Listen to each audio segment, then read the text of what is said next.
Welcome, Pino. Thank you so much for joining us on the IE Alumni Women's Network platform. We are so happy and honored to have you on board. And for anyone who does not know who you are, I just wanted to let them know that you are currently an executive coach, and you've been coaching since 2004. And your mantra is embrace the wild. And you have so many amazing articles that you've posted on your LinkedIn and on other platforms like realleaders.com that encourage us to embrace, who we are, like our emotions, nature, our instincts, in order to really, show up as leaders. And I think that's such an important mantra to stand behind in this world as we're sort of questioning what does leadership look like. And so I think you're the perfect person to have on our platform, not only because of that, but also because you graduated from IE in 2002, Yeah. was it? Yeah. You did the executive MBA. And on top of all of that, you were the first founder of the Women in Business Club, along with the other founders. And I think that's just so incredible and so full circle for us to have you on board.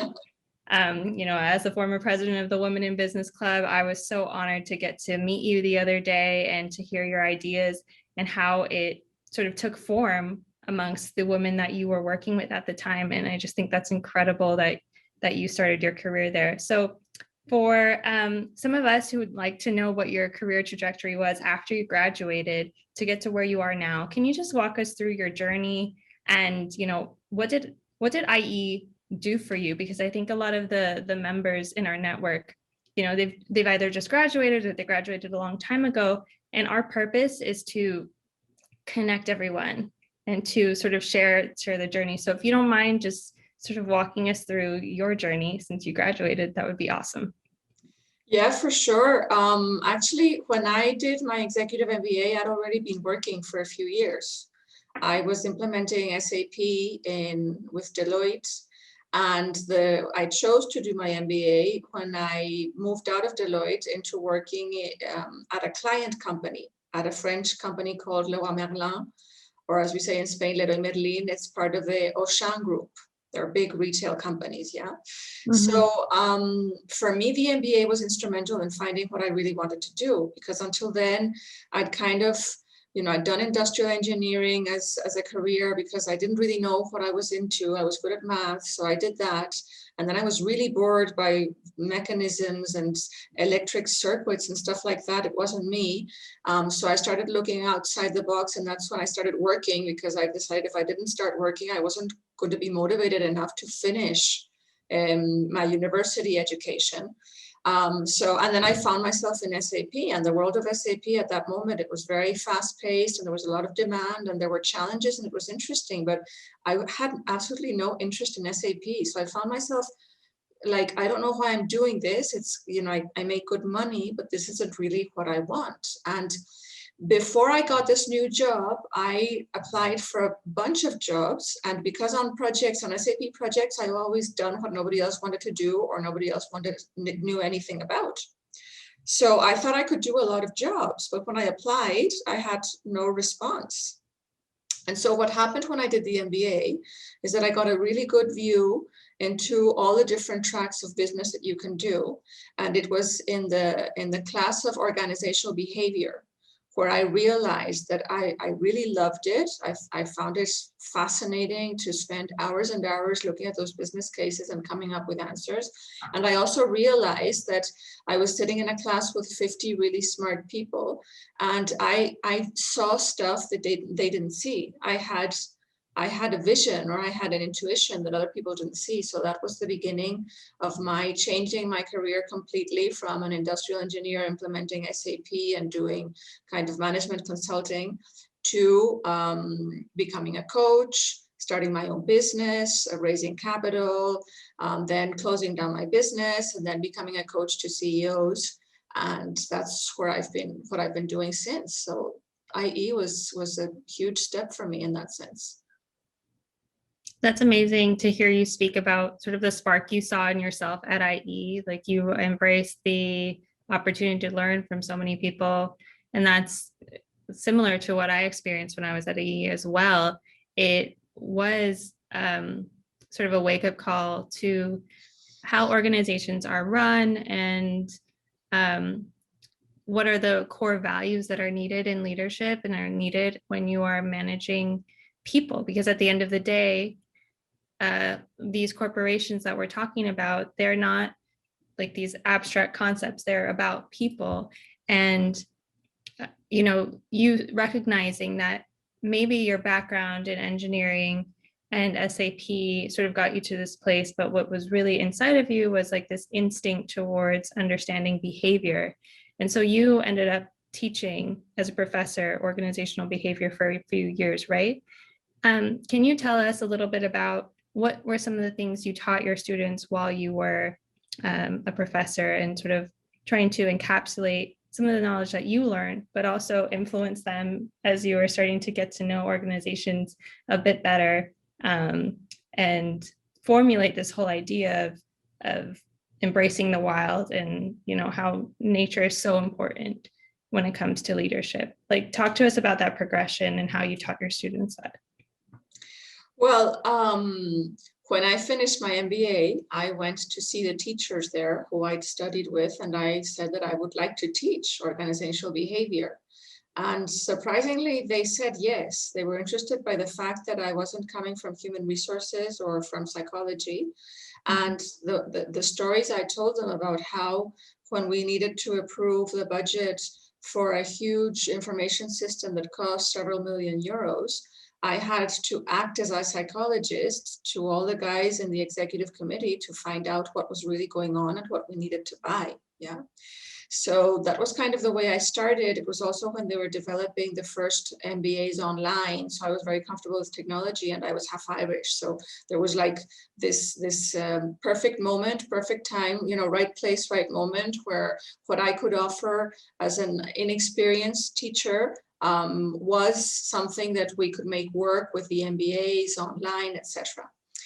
And I started teaching a little bit from my gut, from my instinct, and from my experience, because what I realized is that all of the successes that I had in my phase implementing SAP and doing e-business in San Francisco, they were never about the technology. They were actually about having this intuition or these ideas to get people to work together and to come to decisions. So I started teaching from that, based on the experience that I had there.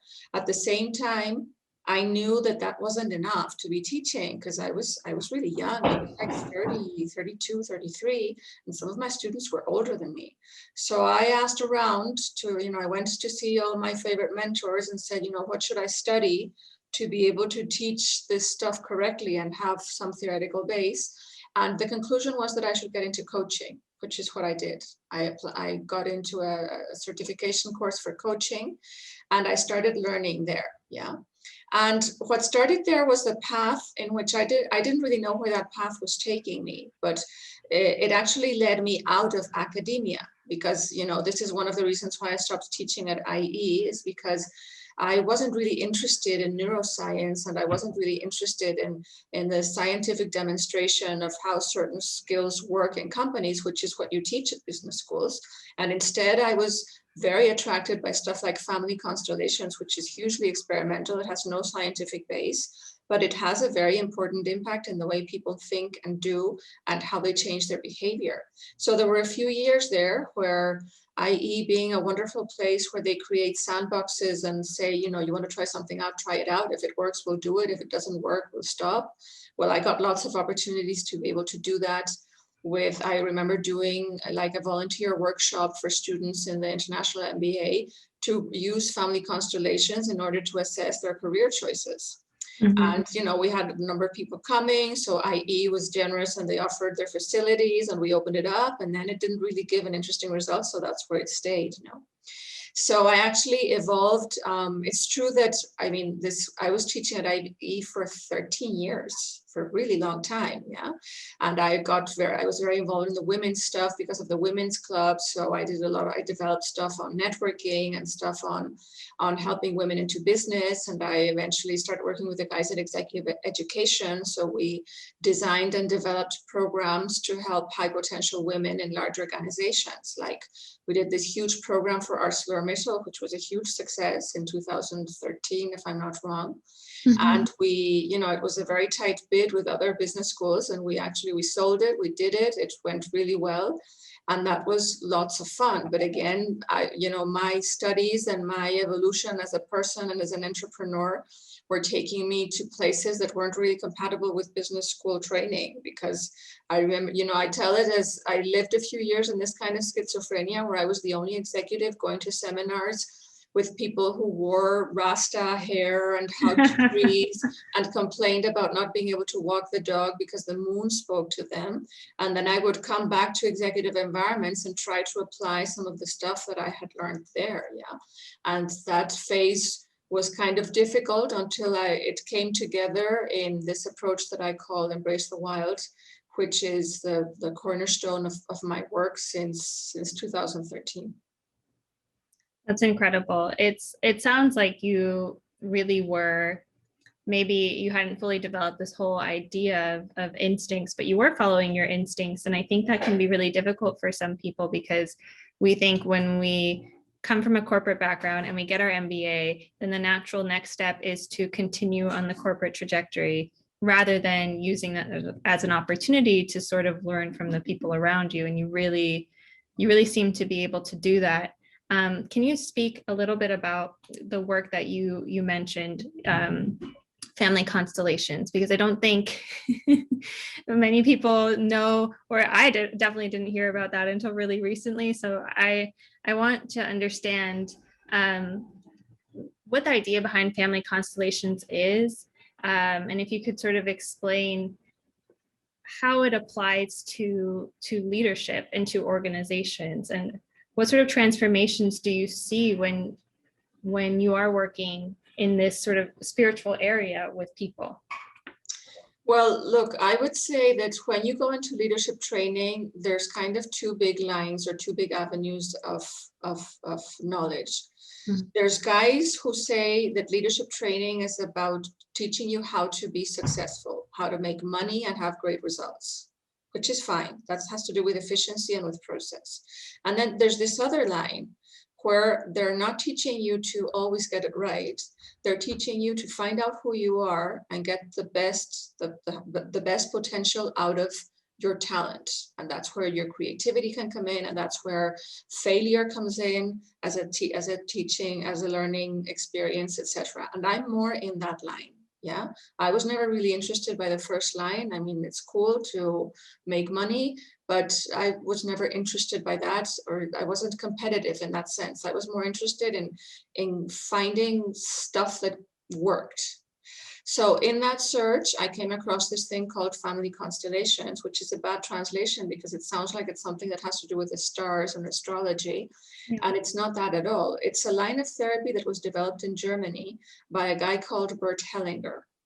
It's been very controversial because there's no scientific base for it and nobody actually knows why it works. Bert Hellinger was a priest and a missioner, and he spent 16 years living in Africa with indigenous tribes. And he discovered that they were a lot happier than we were in modern society, and that they had a lot of rituals that honored their ancestors, and that they saw their ancestors as architects of their destinies. So he came back to Europe with this kind of stuff in his mind, and he started experimenting with family therapy, with stuff like, I don't know exactly the names, but several lines of therapy that were doing stuff with families, yeah? And this is the context, this was after the Second World War. So Germany was in the middle of dealing with the huge trauma left by the war and the Holocaust and all of the horrible stuff that happened there, yeah? So he came up with this method, and basically what a family constellation does is that it shows you a symbolic representation of the unconscious dynamic that takes place in a family or in a company.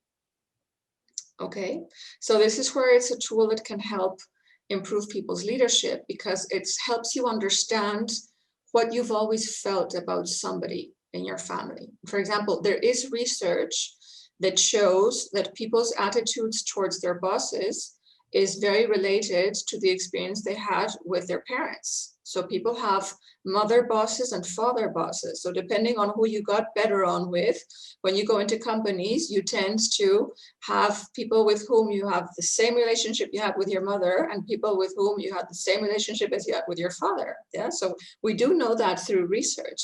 And the question is, if you want to improve your leadership and you get into a company where the owner or the CEO or your direct boss is the kind of parent you never got along with, you need to solve that issue. And how do you solve it? Because you're not seeing the fact, you're not aware. This is why it's unconscious.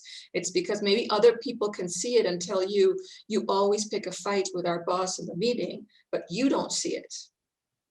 And so doing a representation of the situation, having a session and saying, okay, let's look at what's going on between you and between your boss, and representing that through the family constellations. And there's not a lot of technique to it because it kind of happens naturally. I usually explain it, it's because we're mammal animals and we get our emotions from each other. We sense emotions. It has to do with empathy, yeah? So you kind of sense what's going on with those in that relationship, and you're able to show the client, look, this is what's going on between you and your boss. And this is the way that you can change your attitude or change what you're doing in order to improve this relationship.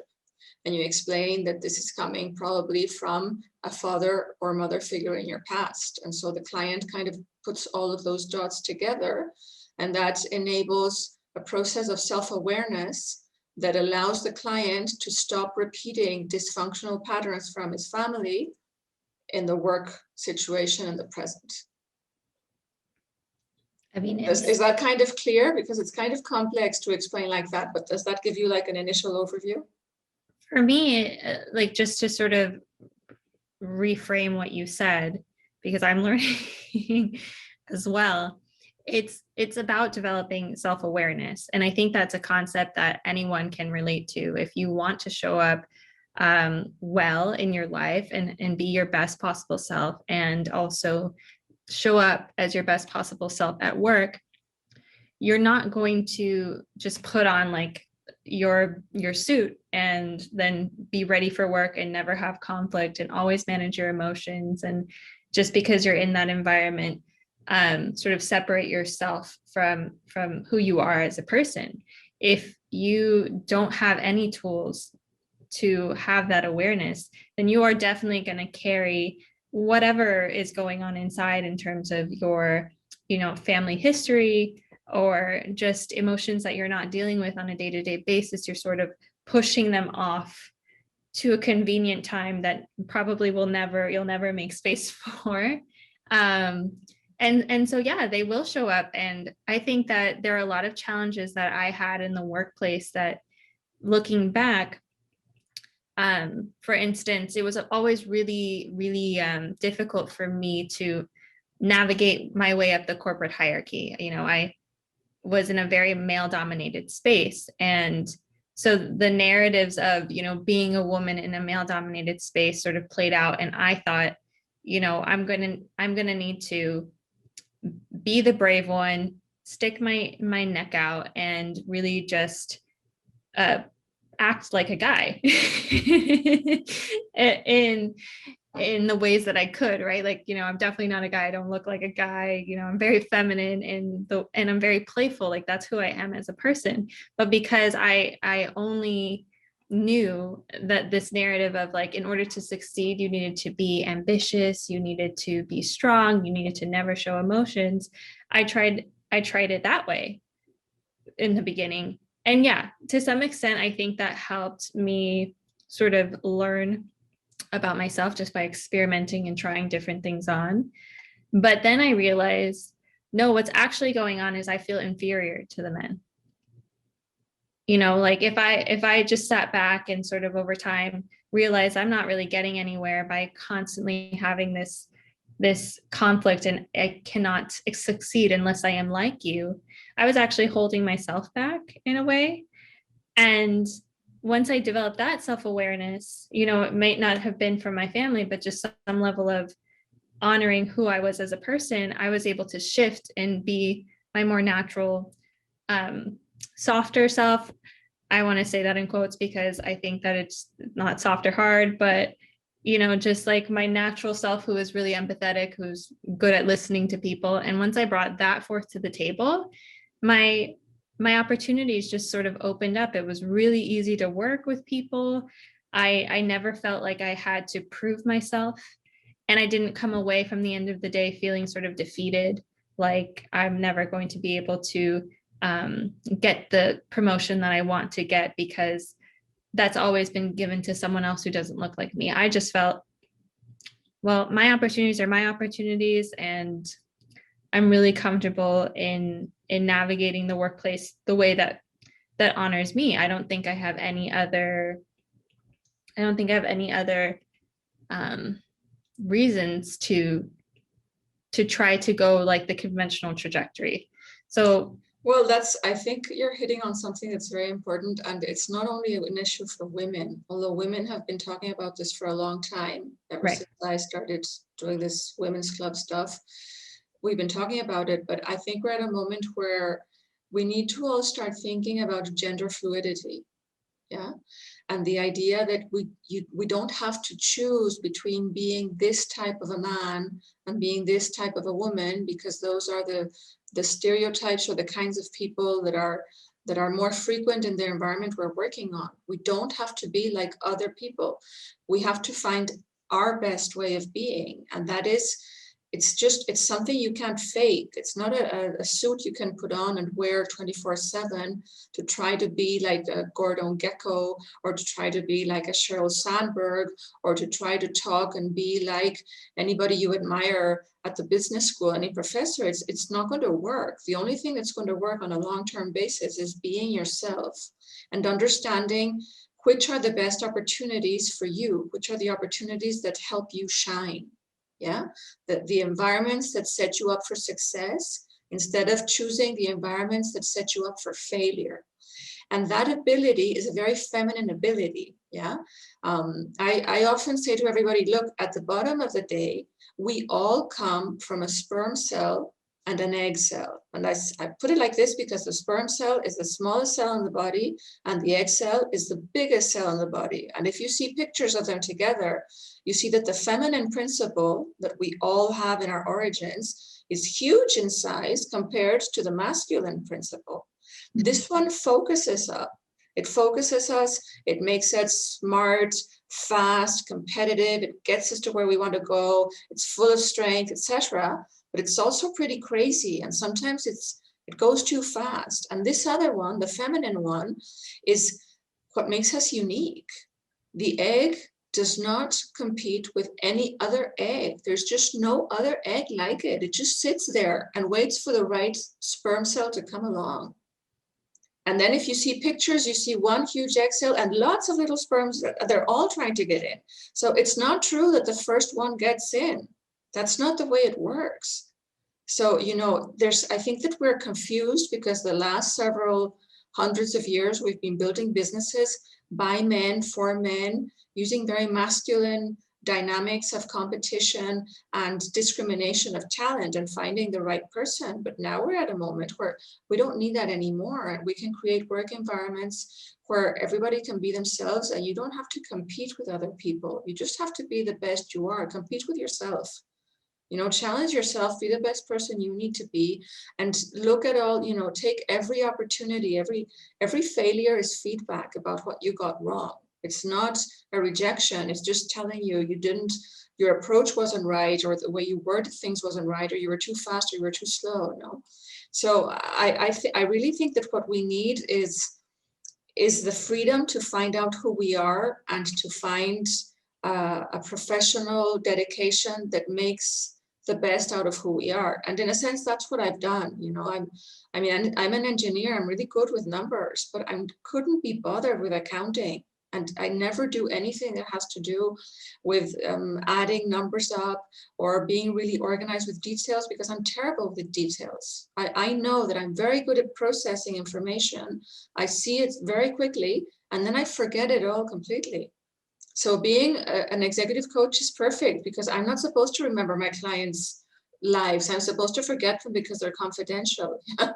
So I get into a session and I very quickly see what the person is talking about and help them process that very, very fast. And then I forget it because it's not mine to remember or to retain, it's theirs. Yeah. So that's what I can say is find the opportunities that help you shine, that you get them right without trying to. Instead of going into the opportunities where you have to constantly try to get things right, it's just no fun. No, you can do it for a while as training, but it's not a lifelong, it's not a thing you can do your whole life.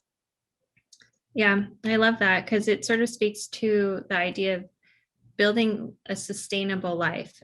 And in the world, we're talking about sustainability and, the climate and the environment and how to be more in tune with nature. And I think the pandemic has really showed us how important nature is to us. And, like the call to actions to save the environment have been more and more loud. But I feel like it starts with us, right? Like you want to build a sustainable environment around you. And if it's not reflected around you, it's because perhaps your inner environment is not sustainable. Perhaps. Well, you see, the word build is already a little masculine if you compare it with the word nurture or nourish or encourage or plant or grow. Yeah. And with that, what I mean is that you can build something really big and then the pandemic comes and it takes it away like a wave in the ocean just went and it's put your whole sand castle, it just destroyed it. Yeah. And that is the situation that a lot of people are in right now. I'm talking to CEOs who've spent the last 10, 15 years building an international business and it's gone. They're kind of in shock. Yeah. So I think the question is, when that happens is when you discover that maybe you were putting too much effort into it. And maybe, and certainly when I started my business, I became aware of the fact that I was the one who was putting in the money and the effort. And if I stopped putting in the money and the effort, it was going to fall down. And that told me that there was something there that wasn't real, that wasn't really sustainable. And I think a lot of times we find ourselves in those situations where we're doing so much work to keep it alive, but we don't realize we're fabricating something that isn't sustainable. Yeah. And nature, I mean, we saw it with the pandemic. As soon as we stayed at home, lots of ecosystems improved incredibly. No, the quality of air improved. The animals started coming around. All of the ports and the boats, because, they weren't scared of getting run over again. So sustainability is about not forcing yourself upon nature, but finding your place and your role in nature as it is. So we need to redefine a lot of our business models in order to make them compatible with life. Fishing, for example, the way we're fishing, it's killing all of the animals in the water. It's not sustainable under any circumstance. We have to rethink the whole thing. The way we eat doesn't mean we need to stop eating fish, but we need to think about how that works and what we can do. As this was something that indigenous cultures did. It was like natural to them. It was like, duh, how are you not going to do this? Because they were very aware of the fact that they were taking stuff from nature. They needed to make sure they were giving back and give nature the opportunity to keep producing. Yesterday, I was talking to an expert on wolves who said that a male wolf will never attack a female because they know that females are very necessary for species survival. So what is wrong with us? Even whales are getting stuck in fishing nets that we leave lying around. Not even fishing nets we're using. Fishing nets that are just stranded in the ocean and animals are dying in them. So that whole thing, we need to rethink it because we've been forcing ourselves upon the world, extracting all of the stuff we wanted to have fun and not thinking of the consequences of not putting it back. And it's a very childish mentality. It's not even masculine or feminine. It's just downright immature. The world right now is like the playroom of really badly educated children, you know, that don't put their toys back in their place after they're done playing. I love it. And then, you know, it's so true because I think once you've recognized the importance of nature, you can never look back. I remember there's a point in my life where, sure, I understood like the mantras, you know, like be in touch with nature, like all this woo-woo stuff. But I didn't really get it until a point in my career when I was just exhausted. I was so tired of working 70 hours to 100 hours a week. I remember the first time I worked a 100-hour week, my bosses congratulated me because we had a leaderboard in our office, and it was just the whole culture was about, you know, logging as many hours as possible and being as productive as possible and being in the office first and leaving last. And it was sort of this competition to see like who was working That hard. means that you slept 4 hours a night, those 5 nights of the week. You And did slept I only even 4 sleep? hours. And did I even sleep because my mind was so stressed out? And you know, I didn't even quit like right after that. I think I quit my job maybe a year and a half. So I sort of, you know, tried to pare back until I realized I just hate my job.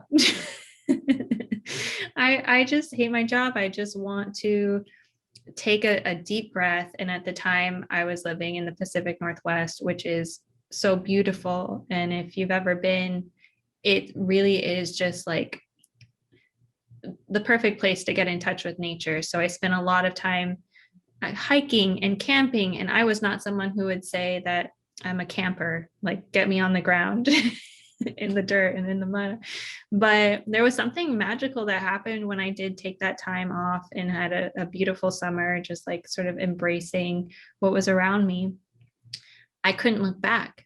I just like all these things that people say you should be doing, recycling, and it just felt like common sense. You know, once I was taking the time to stop and appreciate what was around me and how happy I was genuinely. You know, obviously not everyone has the luxury of being able to quit their job and go hiking and camping in the woods. Like I recognize I was really lucky to be able to do that. But I so wish for people who were sort of in the rat race right now to figure out how to have that point of connection and that point of like, oh wow, like the world is so amazing. Well, that's why I came up with this idea of embrace the wild. Actually, the way I came up with it was I was looking at a sunset in a place near my house where I lived at the time, and I was sitting under an almond tree, looking out at the sun going down behind the 2 towers in Plaza Castilla in Madrid, the 2 towers that go like that, and the sun was setting behind. And it just came to me, the words embrace the wild. And I didn't really know what that was going to mean for me. Yeah. But it was the idea that if you want to connect with the wild outside of yourself, you need to connect with the wild within you. And the wild within you is your animal legacy. We all come from animals. Yeah. Our earliest ancestors, they're the monkeys, and then before the monkeys there were something else, and so we're all mammals. We relate to mammals. I mean, when you see videos on Instagram of whales, huge whales coming up to boats with people to look at them, you know, you realize there's an instinct among mammals to connect with each other. We're social by nature. Yeah. And when you see videos about orcas carrying their dead babes around for, you know, they're swimming with the dead baby on top for several weeks because they're grieving the death of their child. And you realize there is something human there. And then you see elephants. There was a video the other day of elephants going back to a place where one of their herd had died, and there were like bones and stuff, and they were like touching the bones and, you know, huddling together, and you could see that there was something important going on there. So that is one of the things that differentiates. One of the huge steps in human evolution is when we started burying our family members in graves. And when we created the rituals around death is when then archaeologists say, oh, wow, this is when humans really developed, when they started doing that. And now we see videos of elephants doing it too. So a lot of the qualities that we most value about being human are actually qualities that most mammal animals have. And what that's telling you, and leadership, by the way, is essential to survival for any animal that lives in the wild. That's one of the key messages I have for clients every day, is that every day of their lives, animals apply leadership better than we do because their survival depends on it. We are the only animals in the world, the only mammal animals on the world who go out hunting and have a huge fight about who's in charge in front of the client. We go sell a project, we go to make money for our companies and for our families to eat, and we're sitting there in a project meeting in front of a client and we're arguing and fighting over who gets the slide in first and who's in charge. No other mammal animal does something as stupid as that, because that means that you would be killed by the tiger if you were in front of a tiger, because hierarchies are there to synchronize behaviors without having to argue or to talk about them, no? So I think that we're at a moment where, you know, people have moved from villages and from rural economies and from living on farms where you were very much in contact with the rules of the wild, with the cycle of life and death, and you breathed it in your whole life and you were used to it. And we've moved into cities where we can work all day and all night, the lights are on whenever we want them, where, you know, we have a way of life that is completely separated and disconnected from the cycle of life and death that goes on in nature. And that means we've become really ignorant about what it means to be human and what it means to be alive, about what it means to connect with other people, to create your tribes, your packs, your mammal packs of reference, and what that entails, what restrictions that means for what you can do with your life. I mean, you look at stuff like the terrible inequality that is enhancing. It's becoming the gap between the richest people in the world and the poorest people in the world. It's not getting smaller; it's getting bigger. And what does that say about us as a species?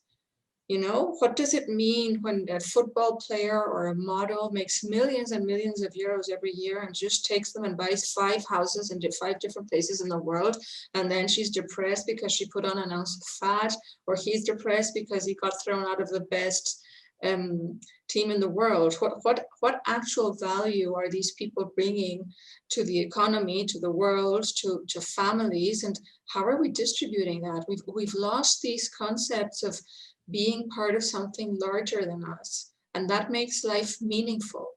It brings a very important concept that is also fallen out of business, that it's transcendence.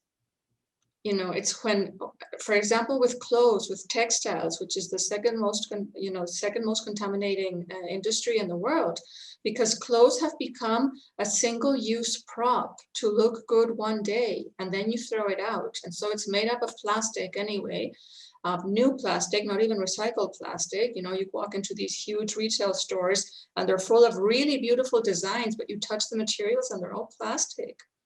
And I have stuff, this jacket I'm wearing is 10 years old. Everything I have has a story, when I bought it, when I wore it, how it made me feel at certain events. So it has transcendence, it has meaning to me.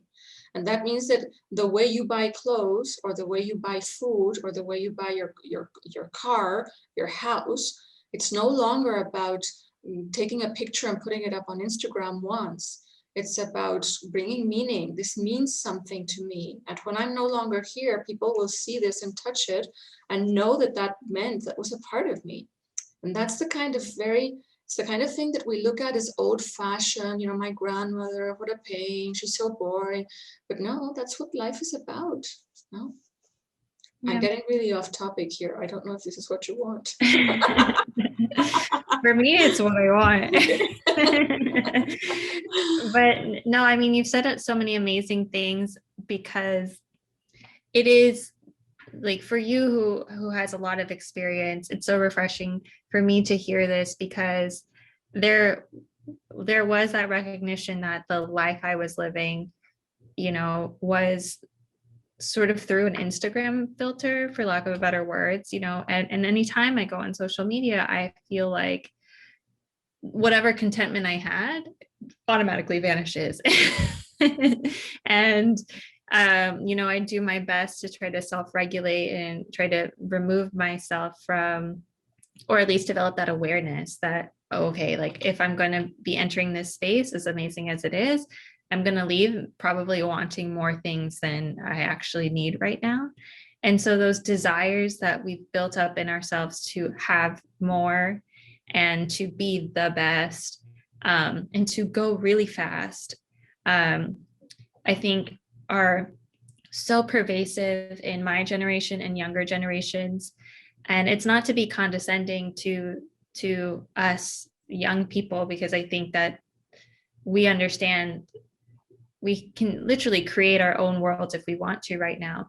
But there is this sort of underlying anxiety constantly throughout our interactions. And I noticed it a lot, you know, this past year when I decided, okay, I'm going to try to make a conscious effort to not look at my phone when I'm with people. You know, when I'm in social spaces, I just want to be with people. And I noticed that I would often be left when everyone just sort of unanimously decide to take a break to look at their phone, just to be with this object, instead of thinking about the other people that are in the room and trying to create some meaningful connection within the space that we were in. And so just like running that little experiment, you know, for some time, I realized, wow, like, could the source of our anxiety be this lack of connection that we have to each other, you know, to nature as well?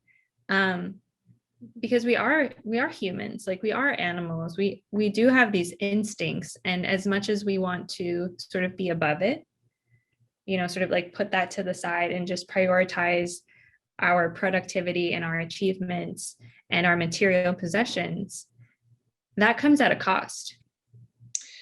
Well, you see, anxiety and stress are actually, I call it the joker of emotions. It's what you feel when you don't know what you feel. And it's there when there's a fight between the part of your body that needs to express an emotion and the part of your body that is terrified of that emotion and it's trying to keep it inside.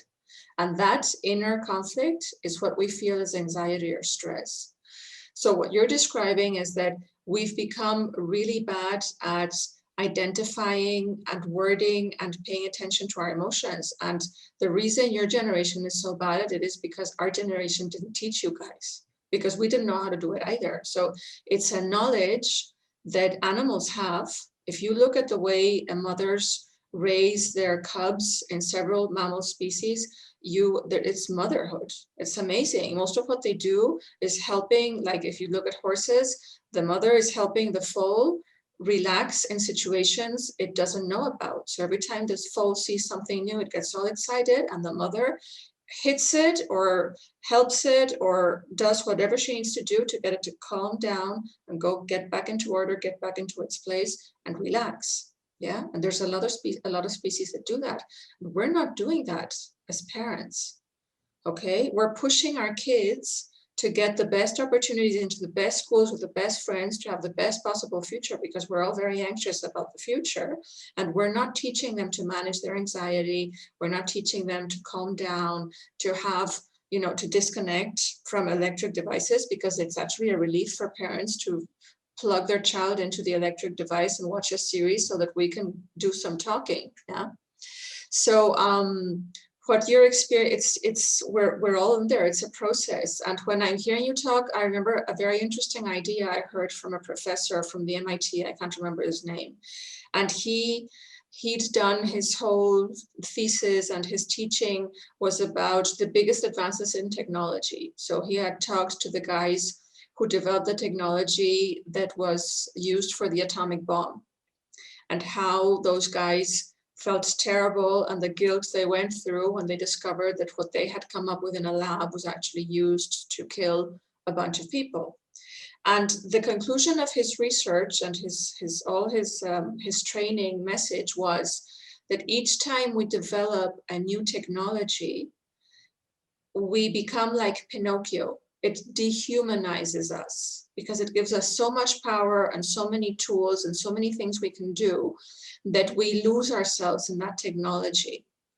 And then once we've done that, we find a way to humanize that technology again, and we become real children again. We go from Pinocchio, the wooden child, to being a real boy or girl again. And I think that's very interesting because social networks and connectivity have been a huge technological boom that has just caught humanity off guard. And it has really dehumanized the way we connect to each other in so many ways, which are a lot of the challenges and problems we're talking about today. But it's also, with the pandemic, we've seen how technology humanizes connection and allows us to stay connected when we can't leave the house. So without that connectivity, we would never have made it through this pandemic. Imagine what this pandemic would have been without Zoom and without WhatsApp and without ways to talk to people who were dying in hospitals and we couldn't say goodbye to, and the nurse would give them a cell phone and help them say their goodbyes to their family. Yeah. So the bottom line is I wouldn't worry too much about it. We're going to find our way back to humanizing ourselves around social networks and connectivity because it's what makes life delicious. And without it, there's no fun. You will never get sustainable fun out of a gadget, even if it's the most expensive Lamborghini car you can buy in the world with golden things everywhere. If you have nobody to share that with, or nobody to be envious of you when you drive it, there's no fun in it at all. You see? We need to Driving connect together to have fun. Driving around with no Instagram fun. would be nothing without audiences to like you or not like you. It's true. It's true. And I love how, it is a balance. Like, and you mentioned fun a couple of times. And I kind of want to touch on that a little bit because it's almost like if you were to discover this balance within yourself of, I am a human, but I do exist in this technological world, maybe the fear that some people have if they let go completely of the person they've built up could go away because you're potentially leading a more fun life. Because I think that there's a little bit of fear when it comes to like, okay, I've been working, I've been doing really well, I'm sort of succeeding in the way that everyone would have me succeed, and I'm going to get my MBA, or, I got this promotion. And so like on paper, I'm doing really well. There might be like this little whisper of a voice that says, oh, perhaps you're not so happy, or like, perhaps there's like another way. What would you say to somebody who is contemplating or not really paying attention to that voice, sort of out of fear, because for all intents and purposes, they're doing well, they are achieving, they are, getting the respect from their friends, from their peer group, from their parents that we all say, is super important. What would you say to someone who's maybe on the cusp and just wants to take the first step? I would say that little voice is the wild part of you saying, let's go do something more interesting. And I would say, follow that voice, even though it's going to take you through hard times, through failure, through people not understanding what you're doing. And you're going to have horrible times. You're going to have a lot of hard nights where you think, why did I leave what I had? It was so easy and safe and it was fun.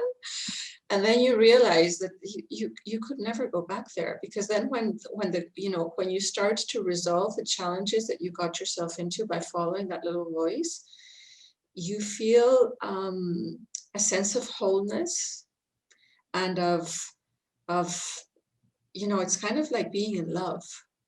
So like the way you feel when you're in love with somebody is like, you can't believe you didn't find this person before, and you feel that this is going to be forever, and that it makes life wonderful. Well, it's falling in love with who you are and with your life the way it is. And that can only happen if you dare to risk all of the sure things you have. And that is like the big paradox of life, yeah? Life kind of says to you, look, you're having a good time, okay, there's some stuff that isn't great, okay, that's fine. So it's like the matrix, like the blue pill and the red pill. Do you want to stay where you are? Okay. Do you want the game to get better? Do you want it to go into a whole new dimension of feeling, of emotion, of advancement? Then take this pill, take a jump. And if you think of it, falling in love and getting married is doing that, because you abandon the security of being on your own and you start to build a life with somebody else. And that's super challenging. Having children is like that, because now you have to build everything's with this guy or this girl, and you've got all of these small children. It's a lifelong responsibility. So life just gets like another level. It's like a video game where you conquer each level. So you're in a whole new level of complexity. And it's what happens when you get a huge promotion, or when you start your own business, or when every time you start, or when your parents die. That is a whole new level of the video game. Why? Because everything has changed. Even though, it's the same table, same computer, same everything, the way you feel is different. So my advice is always going to be, follow that voice and give into it, because the way to get the most out of life is to give in to the game of life. Just surrender. And that word surrender is a word that is in every line of spirituality in the world. It's stop trying to control things and have fun. It's kind of like riding a horse. If you want to ride a horse and you want to control what the horse is doing all the time, the horse can't move. It can only go. But if you give in to the movement and just trust the horse and let it take you, you have such a wonderful experience just galloping over a beach, with the water, or on a field with the sun and the wind in your face. It's undescribable. I mean, what's the point of going through life without moments like those?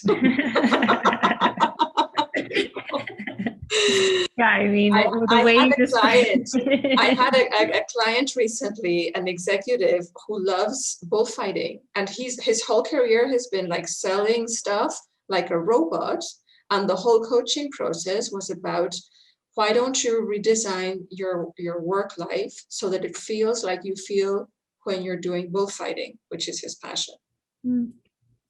And so that's just changed the whole approach of how he tries to build his new business. It's not about making lots of money and getting lots of respect now. It's about feeling the challenge, the intensity, the fun, the excitement, and the learning, the huge satisfaction of going into a challenge you have no idea of how you're going to solve, and coming out of it with a smile on your face. That's the kind of stuff you talk about to your grandchildren.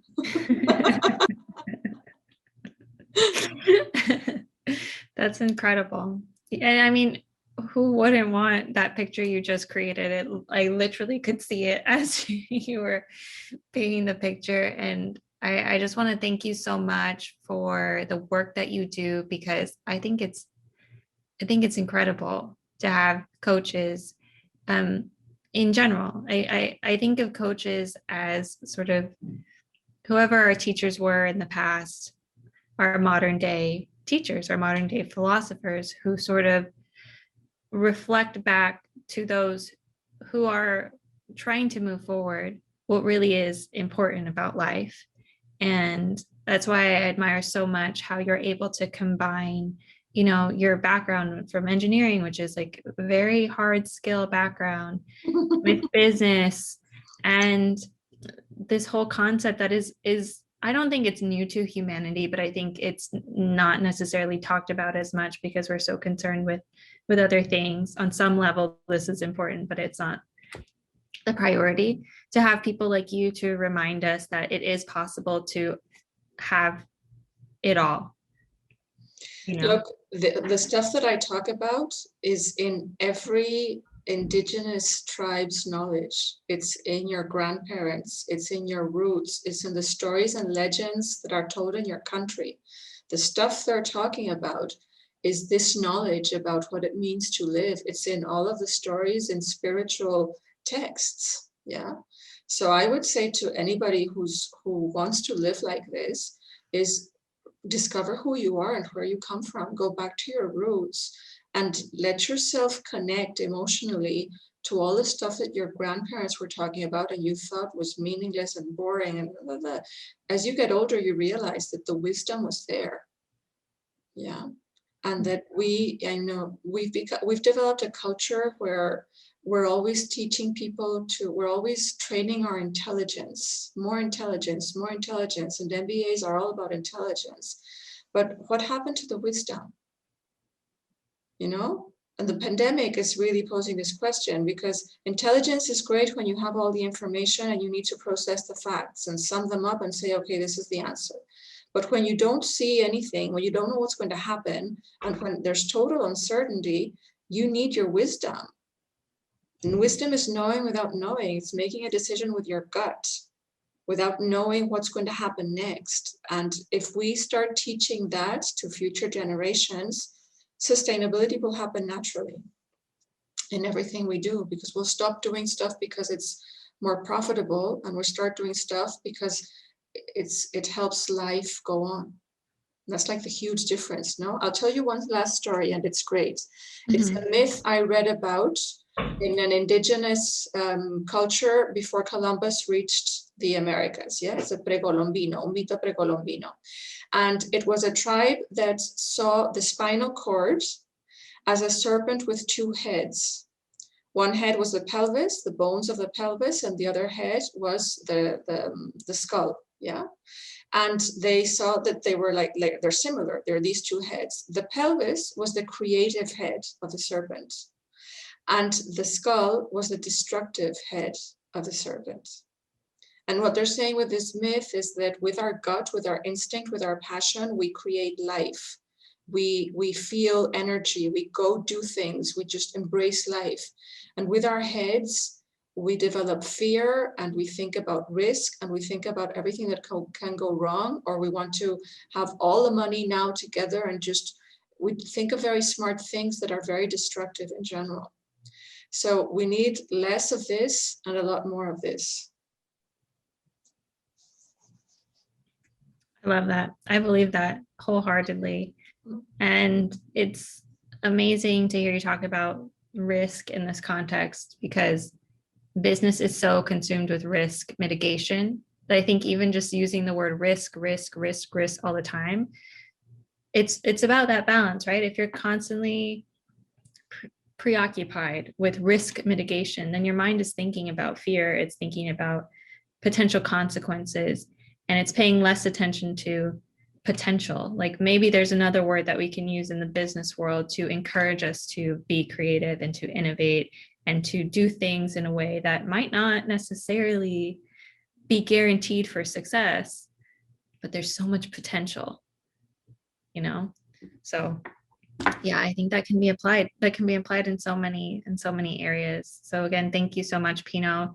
I'll end our talk there, although I could talk to you all day long. I know you have to go. And if there's anything that you want to share with our members, feel free to share it. Otherwise, where can we find you or get in contact with you? Well, I have a website, which is pinobethencourt.com. And you can find me on all social networks, as long as you get the spelling right, or you look for Embrace the Wild and Pino Betthencourt, you're going to find me. I don't use business cards because being called Pino Betthencourt kind of makes it difficult for you to find somebody else with that name. You know? So just type Pino Betthencourt in Google and I'm bound to turn up sooner or later. Awesome. And we'll include the spelling in the link so people will be great. Thank you. No problem. Okay, Thank Tanya, you so much, thank Pino. you. It was great. And I hope you all get lots of learning out of this, and that you all find your own unique ways to embrace the wildest part of yourselves. It's the best part for sure. Thank you so much.